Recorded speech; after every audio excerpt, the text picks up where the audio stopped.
حضرت مولا علی قاری رحمہ اللہ تعالی ارشاد فرماتے ہیں کہ اس حدیث میں مومن کی مثال آئینہ کے ساتھ دی گئی ہے۔ وجہ یہ ہے کہ آدمی جب شیشے میں آئینے میں اپنا چہرہ دیکھتا ہے تو اس میں کوئی عیب وغیرہ ہو تو آئینہ اس عیب کو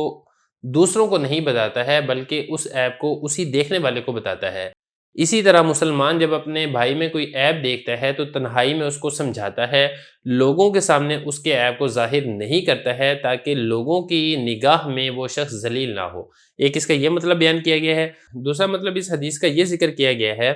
کہ آدمی کو چاہیے کہ وہ اتنا نیک بن جائے کہ دوسرا آدمی جو اس کو دیکھے تو وہ بھی نیک ہو جائے۔ جس طریقے سے آئینہ ہوتا ہے نا کہ آدمی آئینے کے اندر دیکھ کے اپنے آپ کو سنوار لیتا ہے، کوئی کمی کوتاہی ہو تو دور کر لیتا ہے، تو آپ دوسروں کے لیے ایک ایسا نمونہ اور ایک ایسا آئیڈیل بن جائیں کہ لوگ آپ کو دیکھ کر اپنی غلطی کوتاہیوں کو دور کر لیں اور ان کی کوشش ہو کہ وہ آپ کی طرح اچھے اور نیک انسان بن جائیں۔ تو بہرحال یہ اس حدیث کے دو مطلب بیان کیے گئے ہیں۔ پھر اس حدیث میں ایک لفظ آپ اور بھی غور کریں گے، وہ یہ ہے کہ اخ المومن، کہ مومن مومن کا بھائی ہوتا ہے۔ اخ کا جو لفظ ہے یہ سگے اور حقیقی بھائی کو کہا جاتا ہے، تو اس میں اشارہ ہے اس بات کی طرف کہ جس طریقے سے آدمی اپنے سگے بھائی کا احساس اور خیال کرتا ہے، بالکل اسی طریقے سے یہی رویہ اور یہی سلوک ایک مسلمان کا دوسرے مسلمان کے ساتھ بھی ہونا چاہیے کہ دوسرے مسلمان کے بھی اسی طریقے سے اچھائی کے ساتھ خیال رکھنا چاہیے۔ پھر آگے اخوت کا ایک مظہر ذکر یہ کیا گیا ہے کہ اخوت کا ایک مظہر یہ بھی ہے کہ اگر اس کا بھائی موجود نہیں ہے تو اس کی عدم موجودگی میں اس کی عزت، اس کی آبرو، اس کی جائیداد، اس کے جان مال کی حفاظت کرے،